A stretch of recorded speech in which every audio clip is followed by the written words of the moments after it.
उत्तराखंड युवा महोत्सव का शनिवार को आगाज हो गया है। मुख्यमंत्री पुष्कर सिंह धामी ने राज्य स्तरीय युवा महोत्सव का शुभारंभ करते हुए लगभग 87 करोड़ रुपए की विभिन्न विकास परियोजनाओं का लोकार्पण और शिलान्यास किया। इसी के साथ ही सीएम धामी ने खेल से संबंधित उपकरणों पर आधारित स्टॉल का अवलोकन किया। यह महोत्सव 9 से लेकर 14 नवंबर तक चलेगा। साथ ही आपको बता दें कि सीएम धामी ने कहा है कि हमारी सरकार प्रदेश के युवाओं को सशक्त बनाने के लिए समर्पित भाव से कार्य कर रही है।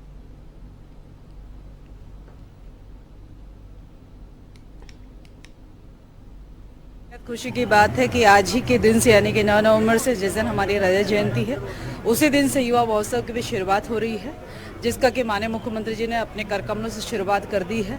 निश्चित रूप से ये युवा महोत्सव 9 तारीख की शाम से लेकर 14 तारीख तक लगातार संचालित रहेगा। इसमें अधिक से अधिक युवाओं का प्रतिभाग रहेगा। इसमें विभिन्न प्रकार की खेल प्रतियोगिताएं हैं, इसमें विभिन्न प्रकार के सांस्कृतिक कार्यक्रम हैं। हमारे नए युवक मंगल दल, महिला मंगल दलों का प्रतिभाग है और मैं समझती हूँ कि बड़े बड़े महानुभाव भी यहाँ पे जो है अपनी सांस्कृतिक प्रस्तुतियां। चंपावत जिला मुख्यालय के ऑडिटोरियम में जिला स्तरीय युवा महोत्सव का आयोजन किया गया। कार्यक्रम का जिला पंचायत अध्यक्ष ज्योति राय और विधायक प्रतिनिधि प्रकाश तिवारी ने दीप जलाकर शुभारंभ किया। इस दौरान जिले भर से कई प्रतिभागियों ने इसमें हिस्सा लिया, जिसके बाद जिले के 4 ब्लॉक से आए कलाकारों ने विभिन्न कार्यक्रम पेश किए। तो वहीं जिला युवा कल्याण अधिकारी जसवंत खड़ियात ने बताया कि कार्यक्रम में अनेक प्रतियोगिताओं का आयोजन किया गया है। साथ ही कहा कि स्थान प्राप्त कर प्रतियोगिताओं के बारे में जानकारी दी गई है।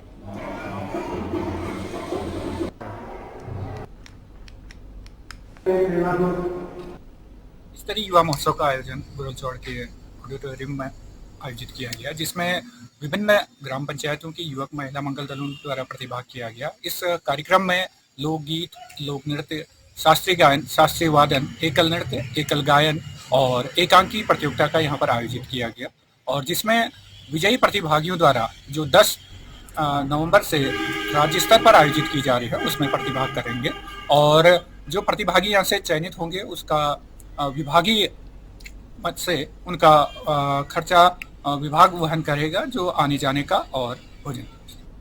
उत्तराखंड एसटीएफ अब जंगली जानवरों की तस्करी को लेकर लगातार सक्रिय बनी हुई है। इसी कड़ी में उत्तराखंड एसटीएफ ने WCCB दिल्ली टीम के साथ जॉइंट ऑपरेशन कर एक तस्कर को विकासनगर देहरादून से गिरफ्तार किया था। आपको बता दें कि तस्कर के पास से उत्तराखंड राज्य पशु यानी कस्तूरी मृग की 25 ग्राम कस्तूरी बरामद हुई थी।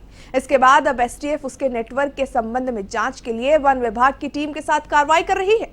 इसके संबंध में वन विभाग ने हाफ में बताया कि वन जीव तस्करी को लेकर वन विभाग की टीम अक्सर एसटीएफ के साथ मिलकर ऐसी कार्रवाई करती रहती है।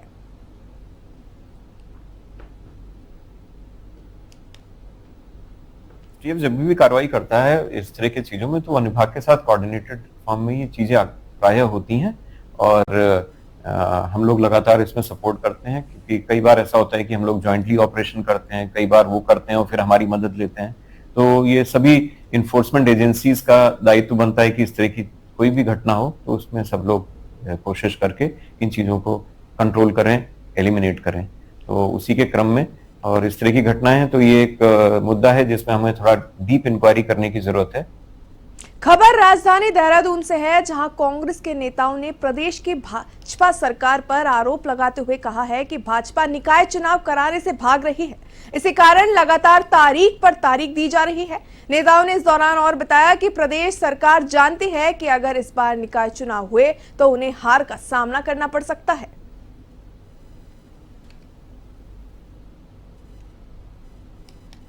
सरकार लगातार निकाय चुनाव से भाग रही है क्योंकि हार का डर सता रहा है। इसलिए तारीख पे तारीख, तारीख पे तारीख, तारीख पे तारीख। हाई कोर्ट में 3 बार झूठ बोल दिया, अब फिर अध्यादेश की तैयारी है। हम तो शुरू से कह रहे हैं भाई निकाय चुनाव में कोई हारेगा कोई जीतेगा, एक ही तो जीतेगा। अगर मेयर बनना है, अगर एक वार्ड में पार्षद बनना है, एक ही पार्षद बनेगा। वो कांग्रेस का भी बन सकता है, बीजेपी का भी बन सकता है या कोई इंडिपेंडेंट भी बन सकता है। आप डर क्यों रहे हो? लोकतंत्र में चुनाव सबसे महत्वपूर्ण है।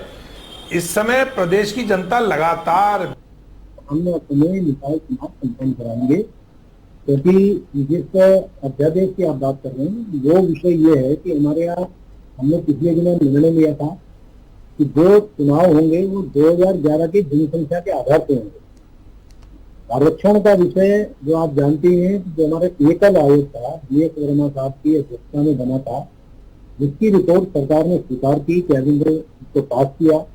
अब उसको अध्यादेश के शक्ल में इसलिए लाना कि आप जानते हैं कि अभी हमारे सामने विधानसभा का सत्र थोड़ा दूर है, तो उससे पहले अध्यादेश की फॉर्म में वो आएगा, तब तक इसको लागू करेंगे, फिर हम चुनाव कराने की स्थिति में।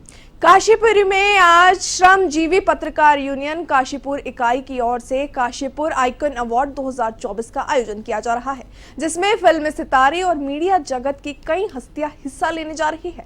और आपको बता दें कि काशीपुर क्षेत्र के विकास में अपना अहम योगदान देने वाले व्यक्तियों और महिलाओं को इस दौरान सम्मानित किया जाएगा। कार्यक्रम के दौरान यहां भाग्यश्री और शम्स ताहिर खान काशीपुर के लोगों के साथ टॉक शो के माध्यम से भी जुड़ेंगे।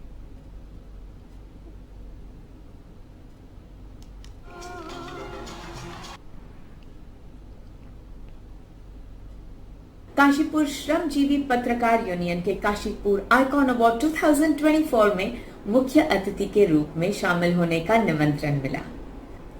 मुझे निमंत्रण स्वीकार करने में बहुत खुशी हुई। तो काशीपुर वालों, 10 नवंबर को मैं आ रही हूं आपके यहाँ, जहां देश के जाने माने मीडिया कर्मियों के साथ आपको प्रदान करूंगी काशीपुर आइकॉन अवार्ड 2024। तो तैयार है काशीपुर वालों इस आयोजन को भव्य बनाने के लिए। पौड़ी जिले में कोट ब्लॉक के बसंतपुर सरकारी अस्पताल में कर्मचारियों के ड्यूटी से नदारद का मामला सामने आया है, तो वहीं निवासियों ने कई बार इसकी शिकायत भी अधिकारियों तक पहुंचाई है, लेकिन अधिकारियों की ओर से कोई कदम नहीं उठाए जा रहे हैं, जिसको लेकर अब लोगों में रोष देखने को मिल रहा है।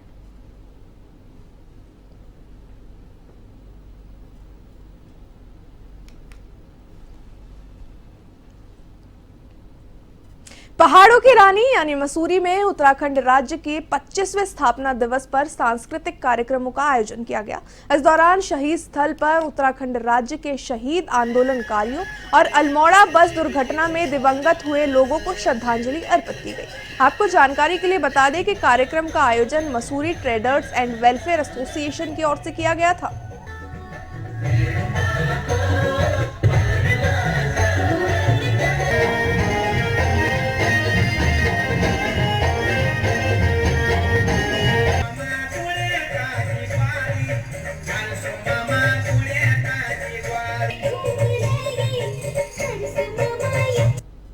शहीद स्थल पर आज ये बहुत ही सूक्ष्म कार्यक्रम रखा गया, जो यहाँ पे कुछ सामाजिक संस्थाओं के द्वारा, क्योंकि आज इस कार्यक्रम को बहुत भव्य रूप से होना था, मगर क्योंकि जो अल्मोड़ा में जो दुर्घटना हुई जिसकी वेदना सभी को है, ये कार्यक्रम बहुत ही छोटे उस पर कर दिया गया। इसमें कोई दो राय नहीं है कि भारत निरंतर प्रगति के पथ पर है।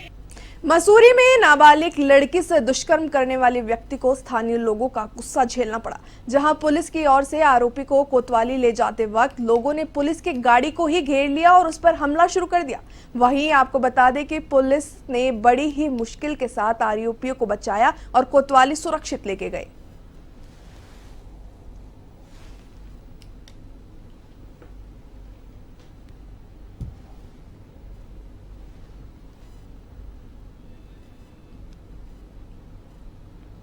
अवैध नशे के मामले में पुलिस को बड़ी सफलता हाथ लगी है, जहां पुलिस ने ऋषिकेश आते समय 5 युवकों को पकड़ लिया। साथ ही आरोपी 5 युवकों के पास से पुलिस ने अवैध नशे के पदार्थ भी बरामद किए।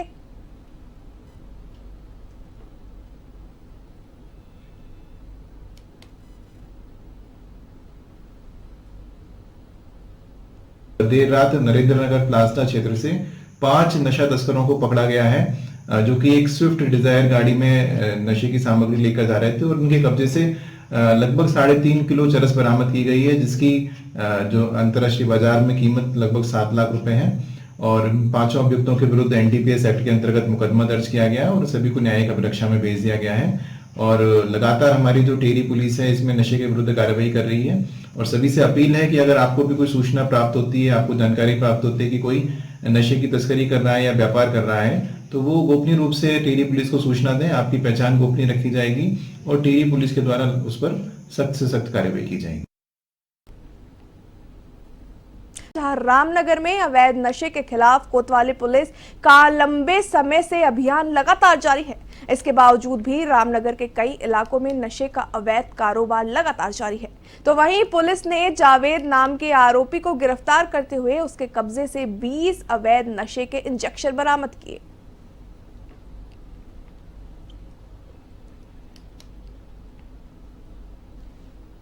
उधम सिंह नगर के खटीमा विधायक भुवन कापड़ी ने आज प्रेस वार्ता की और वन विभाग की कार्य प्रणाली पर सवाल खड़े किए। इस दौरान विधायक ने पूछा कि छपान से पहले ही पेड़ों का घनत्व कम क्यों हो रहा है, वहीं फिर से ऐसे में राजस्व को हानि होना तो निश्चित है।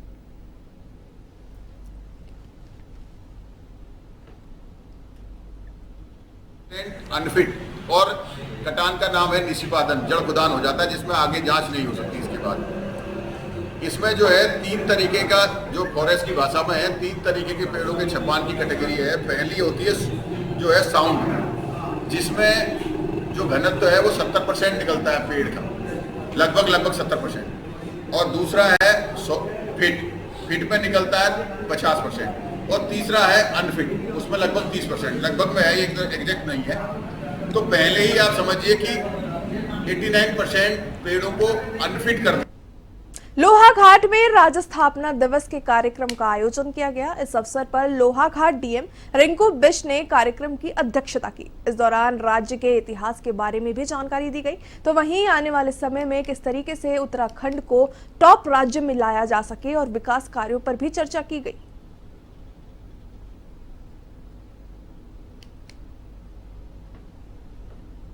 राज्य की परिकल्पना को लेकर जो इतना संघर्ष किया उत्तराखंड राज्य पाया, तो उनकी अवधारणाओं से, उनके उद्देश्यों से आज हम सभी परिचित भी हुए।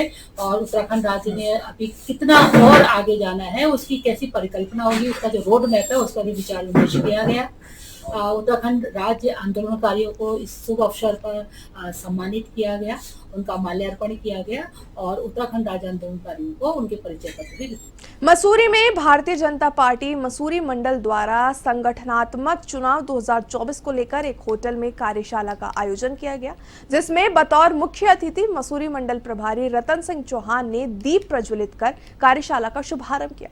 वहीं इस मौके पर प्रभारी द्वारा सभी बूथों में संगठन को लेकर किए गए कार्यों की समीक्षा की गई और साथ ही सक्रिय कार्यकर्ताओं की सूची पर विचार विमर्श किया गया। उन्होंने सभी कार्यकर्ताओं से आगामी नगर निकाय चुनाव को लेकर सभी तैयारियां पूरी करने के निर्देश दिए हैं।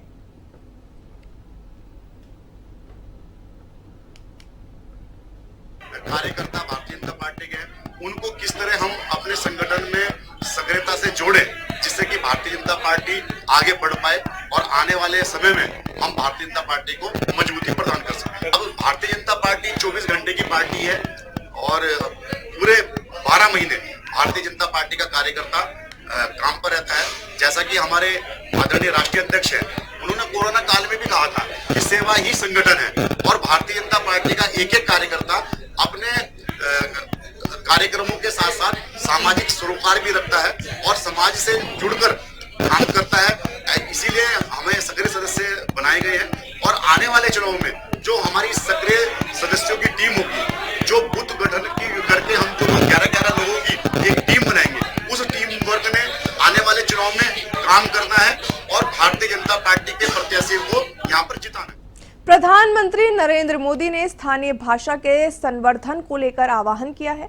प्रधानमंत्री के आह्वान पर संस्कृत साहित्य एवं कला परिषद के उपाध्यक्ष मधु भट्ट ने बताया कि प्रधानमंत्री नरेंद्र मोदी का उत्तराखंड से विशेष लगाव है। यहाँ की भाषा बोली को लेकर वे यहाँ की संस्कृति से भी प्रधानमंत्री नरेंद्र मोदी का एक अलग ही जुड़ाव दिखाई देता है। जिस तरह से प्रधानमंत्री नरेंद्र मोदी ने यहाँ के युवाओं, महिलाओं से अपनी भाषा बोली के संदर्भ में बात की है।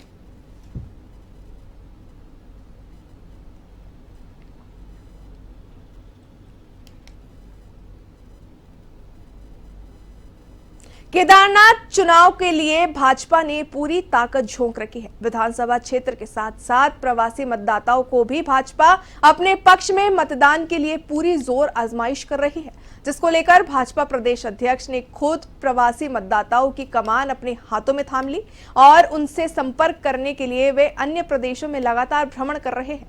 बीजेपी प्रदेश अध्यक्ष महेंद्र भट्ट ने लुधियाना में केदारनाथ विधानसभा क्षेत्र के प्रवासी मतदाताओं से मतदान के लिए अपने बूथों पर पहुंचने का आग्रह किया और भाजपा को जीत दिलाने का सहयोग की अपील भी की है।